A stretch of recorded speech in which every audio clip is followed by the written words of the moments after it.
Welcome to PMDC online lecture room. عزیز طلبہ السلام علیکم. سال اول کی اردو اختیاری کے ساتھ میں عذرا اعجاز آپ سے مخاطب ہوں. میرا آج کا موضوع بحث ایک داستان ہے جس کا نام ہے حکایت بوڑھے باغ اور مسافر کی. اس کو میں نے 2 حصوں میں تقسیم کیا ہے. تو آج ہم حصہ اول پر بات کریں گے. چلیے باقاعدہ لیکچر کا آغاز کرتے ہیں. آج کے حصہ اول میں اس کے مصنف کا تعارف پیش کروں گی. اس کے ساتھ ساتھ کہانی کا خلاصہ اور مشکل الفاظ کے معنی وغیرہ شامل ہیں. تو چلیے پہلے جانتے ہیں میر بہادر علی حسینی کے بارے میں. اس کے تنقیدی نوٹ کو میں نے 3 حصوں میں تقسیم کیا ہے. نمبر 1 ان کے حالات زندگی، نمبر 2 ان کا اسلوب اور نمبر 3 ان کی تصانیف. میر بہادر علی حسینی کا شمار اردو نثر اور داستان کے اولین معماروں میں ہوتا ہے. بقول ناقدین کہ ان کے حالات زندگی کا کچھ خاص سراغ نہیں مل سکا. البتہ بعض محققین کے مطابق وہ دہلی کے رہنے والے تھے اور ان کے والد کا نام سید عبداللہ کاظم تھا. ان کے حالات زندگی میں جو بات قابل ذکر ہے وہ یہ کہ وہ فورٹ ولیم کالج، جس نے اردو نثر کی بنیاد ڈالی، کے مشہور مصنفین میں سے تھے. یہاں انہوں نے درس و تدریس کے علاوہ تصنیف و تالیف کا کام بھی کیا جس کو بہت سراہا گیا. انہوں نے نہ صرف خود کتابیں لکھی بلکہ دیگر مصنفین کے ساتھ مل کر بھی کئی کتابوں کے موجد ثابت ہوئے. جہاں تک تعلق ہے ان کے اسلوب کا تو ان کی عبارت روزمرہ اور محاورے سے پر ہے. زبان صاف سادہ اور رواں ہے. البتہ ان کے بعض فکرے طوالت اختیار کر لیتے ہیں جس سے کہیں کہیں ان کی عبارت کی دلکشی میں کمی واقع ہو جاتی ہے. اب ذکر کرتے ہیں ان کی تصنیف کا. فورٹ ولیم کالج کے لیے انہوں نے 4 کتابیں تالیف کی.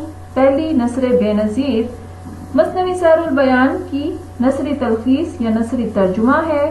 میر حسن کی مثنوی سحر البیان آپ کے اردو لازمی کے نصاب میں شامل ہے.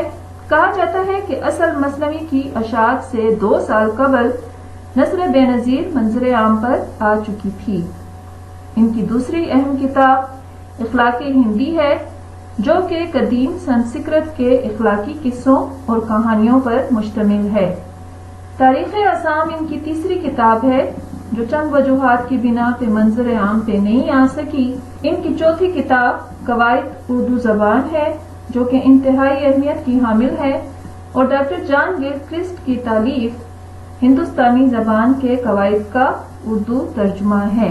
تو عزیز طلبہ یہ تو تھا میر بہادر علی کا تعارف. آپ لوگ اپنی کتابوں میں دیے گئے اس کے تنقیدی نوٹ کو پڑھیں. آج کے لیکچر میں پہلی کہانی کا خلاصہ شامل ہے تاکہ آپ لوگوں کو اس کہانی کا خاکہ ذہن میں بن سکے.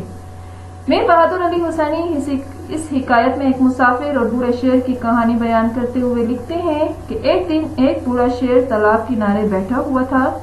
جو مسافر اس راستے سے گزرتا وہ شیر اسے کہتا کہ میرے پاس ایک سونے کی پازیب ہے جس کو میں راہ خدا میں دینا چاہتا ہوں. اتفاق سے ایک موت کا مارا ہوا مسافر ادھر سے گزرا. اس پر لالچ سوار ہو گئی اور وہ شیر کی باتوں میں آ گیا. اس نے شیر سے پازیب اسے دینے کی درخواست کی. شیر نے کہا کہ پہلے اس تالاب میں نہا کر آؤ تو پھر تمہیں یہ زیور دوں گا. وہ مسافر جلدی سے تالاب میں کود پڑا لیکن دلدل میں پھنس گیا. اب شیر نے بڑھ کر اس کی گردن پکڑ لی اور وہ اپنے آپ کو برا بھلا کہنے لگا کہ میں زیور کے لالچ میں گرفتار ہو کر اپنی جان سے گیا. یہاں پر عزیز طلبہ مشکل الفاظ کے معنی ہیں. آپ لوگ اپنی درسی کتاب میں پہلی داستان کو پڑھیں اور اس کو میں نے یہاں پہ 2 پیراگراف دیے گئے ہیں. پہلے پیراگراف کو آپ لوگ اوپر سے پڑھیں گے تو نیچے تک جتنے مشکل الفاظ اس میں آتے ہیں یہ میں نے الگ الگ رنگوں سے یہاں پہ ان کی وضاحت کر دی ہے. سرخ رنگ سے اصل الفاظ لکھے گئے ہیں جبکہ آگے بریکٹ میں ان کے معنی موجود ہیں. اسی طرح آپ لوگ دوسرے پیراگراف کو پڑھیں، دیے گئے مشکل الفاظ کو خط کشیدہ کریں اور ان کے معنی جاننے اور سمجھنے اور یاد رکھنے کی کوشش کریں، کیونکہ اگر یہ اقتباس تشریحات میں شامل ہو جائے یا اس کی تشریح آپ سے طلب کی جائے تو جب تک آپ کو کسی پیراگراف کے مشکل الفاظ کے معنی پر عبور نہیں ہوگا آپ لوگ اچھی تشریح کرنے کے قابل نہیں ہو سکتے. عزیز طلبہ، یہ سلائیڈ ذرا اہمیت کی حامل ہے۔ یہاں پر میں نے کچھ عملی کام کر کے بتایا ہے۔ میں نے اپنے پہلے لیکچر میں آپ لوگوں کو داستان کے چند عناصر دیے تھے۔ اب یہاں پر اس داستان کے عناصر کو سامنے رکھتے ہوئے یہ جو زیر بحث ہماری کہانی تھی یا داستان ہے، اس میں سے میں حوالہ جات دوں گی تاکہ آپ لوگوں کے ذہنوں کو مزید جلا مل سکے۔ داستان کے عناصر میں نے سب سے پہلے پلاٹ پہ بات کی تھی کہ داستان کا پلاٹ وسعت لیے ہوئے ہوتا ہے، یعنی اس پر ایک ٹائم میں کئی کہانیاں زیر بحث آ سکتی ہیں۔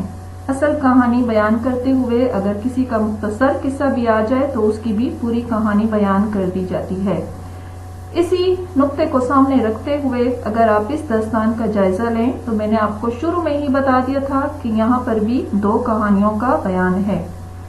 داستان کے دیگر عناصر میں نے آپ کو بتایا تھا مافوق الفطرت عناصر کا بیان، یعنی داستانوں میں جن، دیو، پریوں، جانوروں وغیرہ کا تذکرہ ہوتا ہے۔ اگر اس بات کو سامنے رکھیں پورا داستان میں بھی شیر، کبوتروں اور چوہے وغیرہ کا تذکرہ موجود ہے۔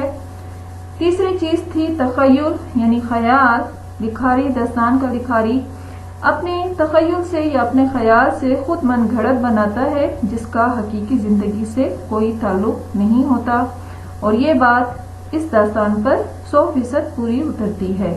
آخر میں نے داستان کے عناصر میں آپ کو اس کے مقاصد واضح کیے تھے کہ گرچہ داستانیں تفریح طبع کے لیے لکھی گئیں لیکن ان کا اصل مقصد یا لکھاری جو تھا اس سے اپنے تہذیب و معاشرت کی نہ صرف عکاسی کرتا بلکہ اخلاقی اصلاح کا کام بھی لیتا۔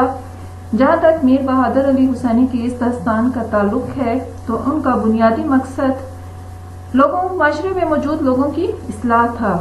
دیکھیں اب اس دی گئی 2 داستانوں میں اس نے پہلی کہانی میں لالچ کا تذکرہ کیا، پھر 6 اچھی باتوں کا درس دیا، 6 بری باتوں سے منع کیا، اور دوسری کہانی میں اس نے بتایا کہ اچھا دوست وہ ہوتا ہے جو مشکل وقت میں ایک دوسرے کے کام آئے۔ تو عزیز طلبہ، ذرا سا اس کو اس حوالے سے آپ لوگ سمجھ لیں گے تو یہ آپ کے لیے انتہائی فائدہ بخش ثابت ہوگا۔ یہ تھا ہمارا آج کا لیکچر۔